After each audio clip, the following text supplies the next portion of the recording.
Hello and welcome. I'm Rob Burdock.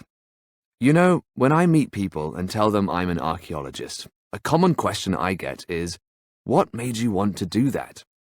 My usual response is to say that I got into archaeology in order to find buried treasure. You know, gold, silver, jewelry, coins.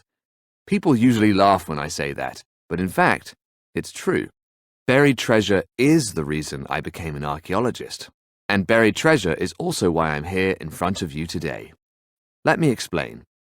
As a kid, I loved reading. My mum complains that she doesn't have any photos of me as a child without a book in my hands. Anyway, probably my favorite author was Roald Dahl, who wrote Charlie and the Chocolate Factory. I'm sure most of you have read this and his other classics such as James and the Giant Peach. Anyway, one day when I was about 8, I was in the local library and I saw a book by Dahl called The Wonderful Story of Henry Sugar. I hadn't read it before, so I quickly borrowed it and took it home, really excited. When I started reading it, though, I was surprised. You see, this book isn't one of Dahl's typical books for children. It's a book of short stories, and they're more grown up than his usual works. To be honest, I didn't really enjoy them or even understand them. I was about to stop reading, but I thought I would read one more story. That story was called The Mildenhall Treasure, and it's why I chose to, well, in short, it's why I'm an archaeologist. In the story, Dahl gives a mostly true account of the discovery of a large hoard of silver near the small town of Mildenhall in Suffolk, England, which is about an hour's drive south of here. The hoard contains over 30 silver objects, all dated from Roman times, and they are amazingly beautiful, extremely important historically, and of course, incredibly valuable. As a kid, I couldn't believe that there really was buried treasure to be found, and in my country, no less. I found the story so powerful that I read it again and again and again. I even had to pay a library fine because I read it so often that I returned the book late. Anyway, it really sparked my imagination, and from that moment on, I was hooked on archaeology.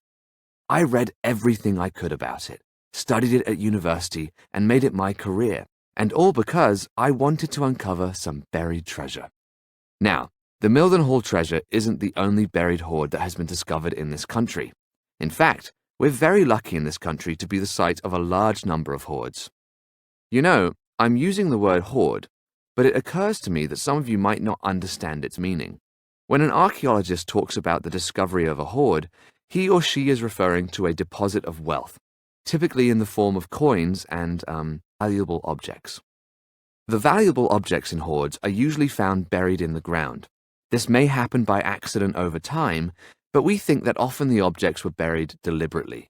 Why? Well, when the political situation is uncertain, people worry about losing their wealth. Hoping that they will be able to get it back when the political situation becomes less unstable, some people choose to bury their treasure. So earlier when I said that hoards have been discovered in this country, it tells us that the political situation here was very unstable during certain times. Anyway, among the most famous hoards that have been discovered are the Hoxton hoard, the Fishpool hoard, the Kerdale hoard, and the St. Albans hoard. For that last one, someone using a metal detector discovered 159 solid gold Roman coins in a field. After the discovery, the site was excavated by a team of archaeologists, and I was lucky enough to do some work in collaboration with that team. I didn't get the thrill of finding any gold coins myself, but as a team we did uncover some important objects in the same field. So far, all of the hoards that I've mentioned have been discovered in Britain, but numerous hoards have been found in other countries as well. An incredible hoard that is often called the Bactrian Gold was found in Afghanistan in 1978. The hoard consists of more than 20,000 objects. These include coins, artifacts, necklaces, and so on. Another important find is the Eberswalde hoard, which was discovered in eastern Germany in 1913. The hoard contains 81 gold objects from the Bronze Age. Hoards have even been discovered in North America too. The Saddle Ridge hoard was discovered in 2013 in California. A wife and husband were walking their dog on their land when they came across over 1,400 gold coins dating from the second half of the 19th century. Many of the coins are not only in virtually perfect condition, but also extremely rare, so the value of this find is very high. Anyway, before I go on to talk more about how hoards are discovered and excavated, do you have any questions?